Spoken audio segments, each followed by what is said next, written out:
Hey, my friend, it's 8:05. I'm going to read some books. I didn't read anything today. I was just mainly journaling. Insanely simple again. I just want to learn more about Apple, Steve Jobs, and Ken Segall, the author, the man who named iMac. Okay, Think Iconic, Chapter 5. The Think Different campaign consisted of a series of images of people who changed the world by thinking different.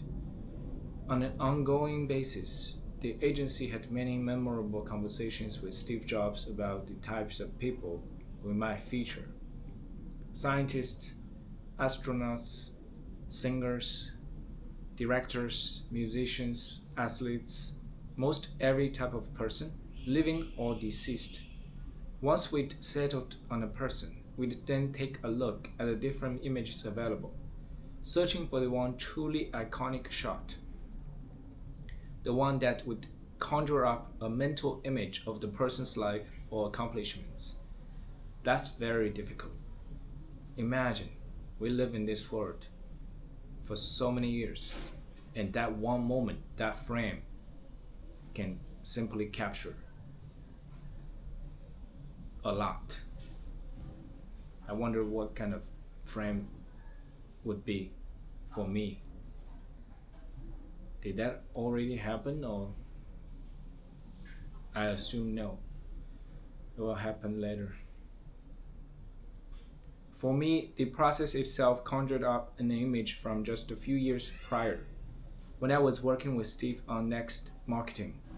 When he was explaining the potential impact of Next revolutionary software, he'd often make references to iconic people or periods in history.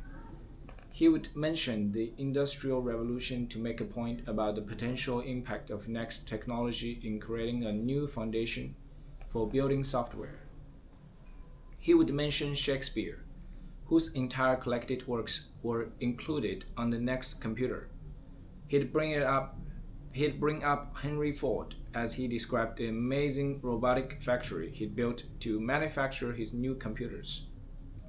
That mental connection between his new days at Apple and his former days at Next made me remember an experience at Next that I could only appreciate in retrospect.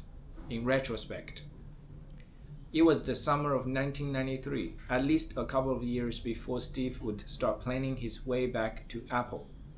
I'd arrived at Next Redwood City offices early for a creative meeting and was fortunate enough to get some private Steve time in his office prior to our meeting.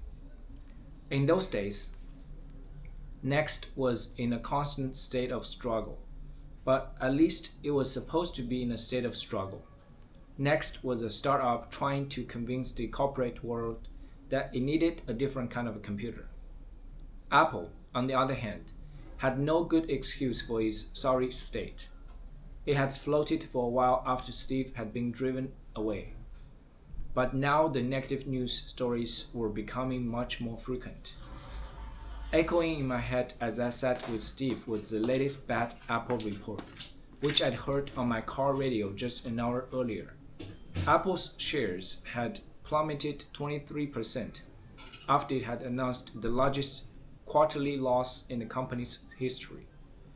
In addition to the earnings hit, Apple was also announcing a restructuring plan that would result in 2,500 workers being laid off.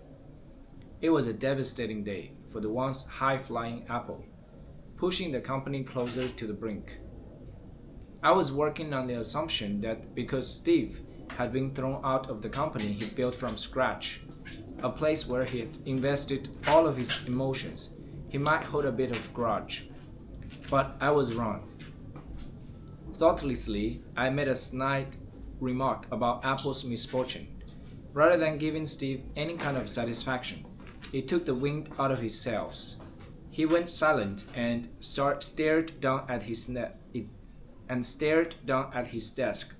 He was genuinely depressed. "Yeah, it's really, really sad," was all he could say, almost in a whisper. I realized that revenge against Apple was not on Steve's agenda. Instead, I saw a father sharing the pain of his child.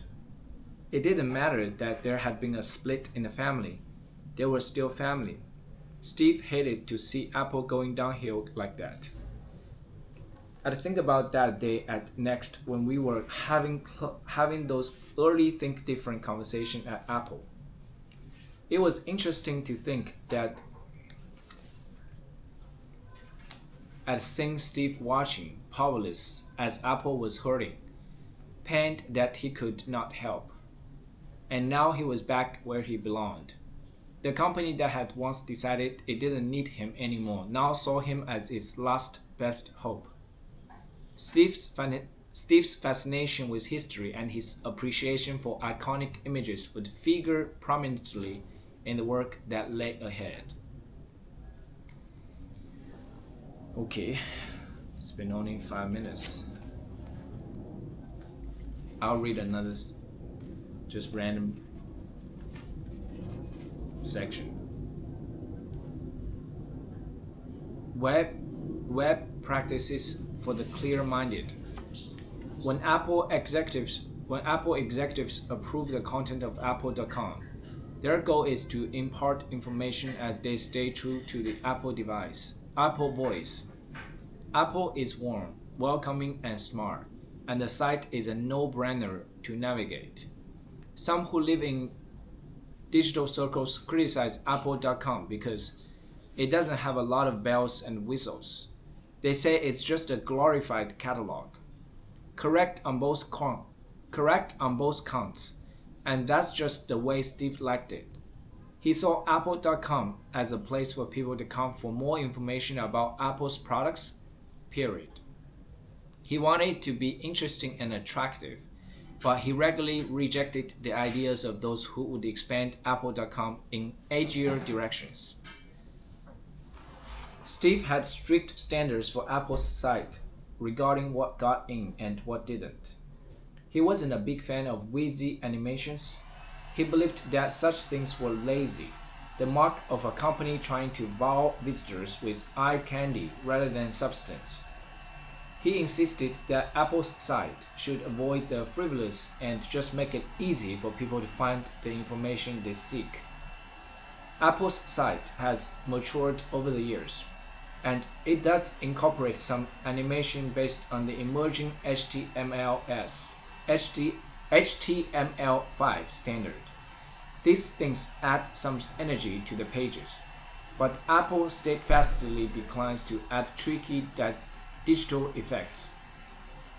The result is a site that is consistently rated as one of the most visited sites in the world, and one often praised for its clarity. Apple lets others experiment with the wild and crazy things. Its goal is to appear as an island of simplicity in this complicated universe.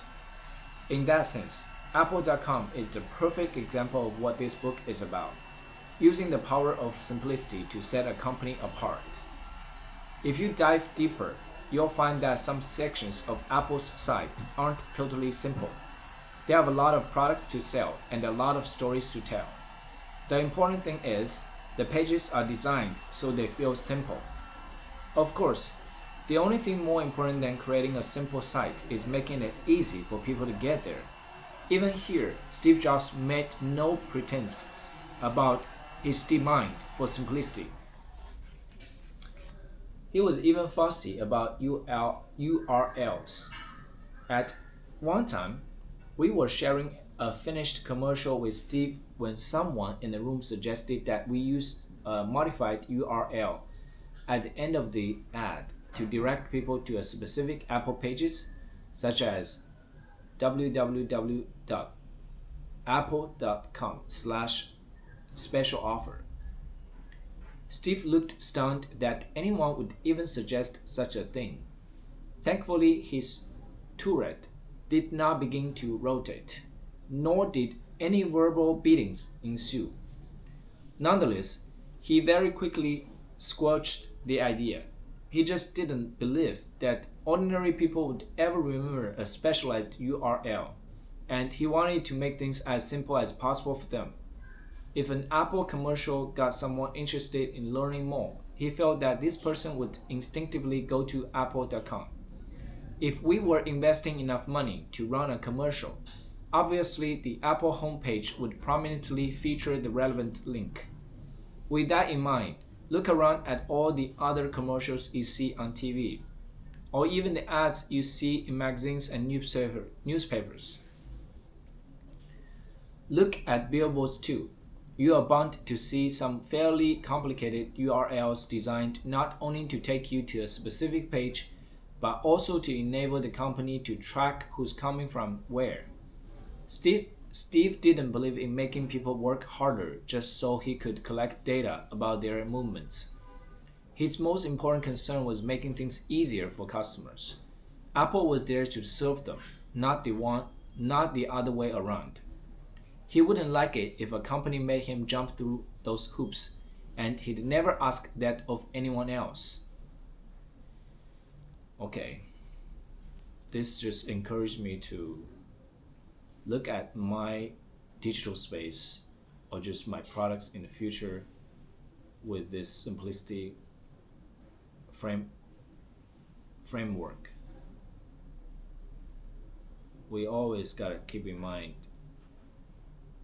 all these products, services have one purpose, that is to serve the customers. Although the end goal is to make them like it, become like a loyal customers who never live, like how we purchase Apple products generation after generation. And that is the goal. Once you make the customers happy, then they would come back. They would actually refer to their friends and family for free. All right. Thank you for reading with me. See you in my next video. 停止录像。